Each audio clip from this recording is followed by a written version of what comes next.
ஆண்டவராகிய இயேசுவின் நாமத்தினாலே இந்த காலை வேளையில் கூட உங்களை யாவரையும் வாழ்த்துகிறேன். கர்த்தர் உங்களை ஆசீர்வதிப்பாராக.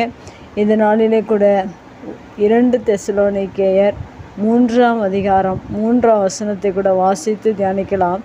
கர்த்தரோ உண்மையுள்ளவர், அவர் உங்களை ஸ்திரப்படுத்தி தீமையினின்று விலக்கி காத்து கொள்வார். மிக அருமையான வேதவசனம்.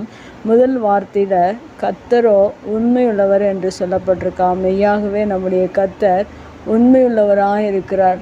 ஆனால் இந்த பூமியில் எல்லா மனிதர்களும் உண்மையை இழந்து வாழ்ந்து கொண்டிருக்கிறார்கள். ஆனால் தேவன் உண்மையுள்ளவர் என்பதை நாம் அறிந்து கொள்ள வேண்டும். அந்த உண்மையுள்ள தேவன் நம் ஒவ்வொருவரையும் எவ்வாறாக நடத்துகிறார் என்பதை நாம் தியானிக்கும் போது தேவன் நம் ஒவ்வொருவரையும் ஒவ்வொரு நாளிலும் நம்மை தேவன் பொல்லாத இந்த உலகத்தில், துர்குணம் நிறைந்த இந்த உலகத்தில், தீமையான உலகத்தில், உண்மையில்லாத உலகத்தில் நம்மை வேறு பிரித்து எடுத்து தேவன் நற்குணங்களை கொடுத்து நம்மை ஸ்திரப்படுத்துகிறவராக இருக்கிறார். அடுத்த வார்த்தை சொல்லி கர்த்தர் உண்மையுள்ளவர், உங்களை ஸ்திரப்படுத்தி என்று சொல்லப்பட்டிருக்கிறது. நற்குணங்களிலே தேவன் நம்மை ஸ்திரப்படுத்துகிறார். உண்மையுள்ளவராக இருந்து நம்மை ஸ்திரப்படுத்துகிறார். அடுத்ததாக விசுவாசத்தில் நம்மை ஸ்திரப்படுத்துகிற தேவனாக இருக்கிறார். ஏனென்றால் வேதவசனத்தில் சொல்லப்பட்டிருக்கிறது, விசுவாசத்தை துவங்குகிறவரும் முடிக்கிறவரும் என்று சொல்லப்பட்டிருக்கிறது. மெய்யாகவே தேவன் உண்மையுள்ளவராக இருப்பதனால நம்மை ஒவ்வொரு நாளிலும் நம்முடைய விசுவாசம் பெருகும்படியாக, விசுவாசத்தில் நாம் வல்லவர்களாகும்படியாக, விசுவாசத்தில் நாம் ஸ்திரப்படும்படியாக தேவன் நமக்கு ஒவ்வொரு நாளும் நமக்கு உதவி செய்கிறார். அடுத்ததாக தேவனை பற்றி கொள்கிற ஒரு அனுபவத்தை நமக்கு கொடுத்து தேவனை பற்றி கொள்ளும்படியாக நம்மை ஒவ்வொரு நாளும் அவர் உண்மையுள்ளவராக இருந்து நம்மை ஸ்திரப்படுத்துகிறவராக இருக்கிறார். தேவனுடைய அன்பு நம்முடைய இருதயத்தில் ஊற்றப்படும்படியாக தேவன் நம்மை ஸ்திரப்படுத்துகிறவராக இருக்கிறார்.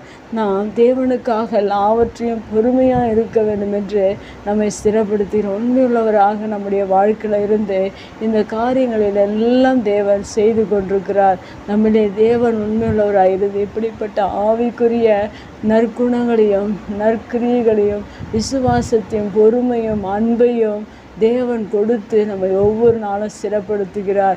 இப்படி நாம் ஸ்திரப்படும் போது அடுத்ததாக சொல்லப்பட்டிருக்கிறது, தீமை நின்று விலக்கி காத்து கொள்வார் என்று சொல்லப்பட்டிருக்கிற இந்த தீமையான உலகத்தில் அநேக அழிவுகள், அநேக சண்டைகள், அநேக பிரச்சனைகள், இயற்கை சீற்றங்கள், வியாதிகள், இன்னும் அநேக தீமைகள் இந்த உலகத்தில் ஒவ்வொரு நாளும் பெருகி வந்து கொண்டே இருக்கிறது. அநேகரை கொள்ளை கொண்டு வாரி கொண்டு போய் கொண்டிருக்கிறது. மரணம், தீமைகள் ஒவ்வொரு மனிதனையும் அழித்து கொண்டு போய் கொண்டே இருக்கிறது. ஆனால் தேவன் உங்கள் வாழ்க்கையில் உண்மையுள்ளவராக இருந்து நீங்கள் விசுவாசத்தில் பலப்படும்படி, தேவனுடைய அன்பில் பலப்படும்படி, பொறுமையில் பலப்படும்படி, நற்குணங்களில் துர்க்கிரியைகளை விட்டு நற்குணங்களில் நீங்கள் பலப்படும்படி உங்களை ஸ்திரப்படுத்தி உங்களை இந்த உலகத்தில் இருக்கிற எல்லா தீமைகளில் நின்றும் விலக்கி காத்து கொள்கிறவராக இருக்கிறார். தேவன் உண்மையுள்ளவர் என்பதை நாம் ஒவ்வொரு நாளும் அறிந்திருக்க வேண்டும். உண்மையுள்ள தேவன் எவ்வாறாக நம்மை நடத்தி கொண்டிருக்கிறார், எவ்வாறாக என்னென்ன காரியங்களை நமக்காக செய்து கொண்டிருக்கிறார். ஒவ்வொரு நாளும் உங்களுக்குள்ள நீங்கள் அறியாமலே உங்கள் விசுவாசத்தை தேவன் வளர செய்கிறார், வர்த்திக்க செய்கிறார், தேவனிடத்தில் அன்பை பெருக செய்கிறார். இப்படிப்பட்ட காரியங்களில் நம்மை தேவன் ஸ்திரப்படுத்துகிறார்.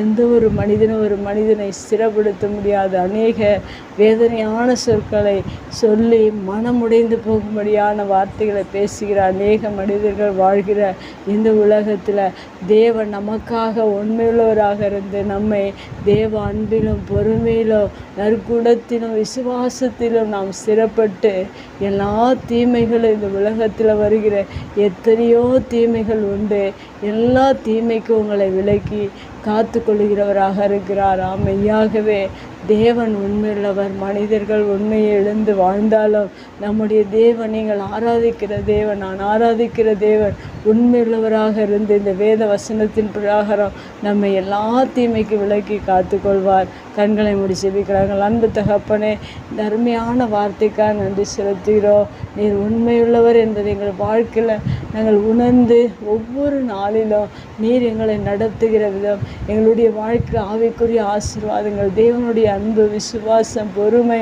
எல்லாவற்றையும் எங்களுடைய வாழ்க்கையில் நீர் கொடுத்து அவைகளை எங்களுடைய வாழ்க்கையில் ஸ்திரப்படுத்தி இந்த உலகத்தில் வருகிற எல்லா தீமைகளுக்கும் எங்களை மட்டுமாய் விலக்கி காத்திரே. உமக்கு நன்றி.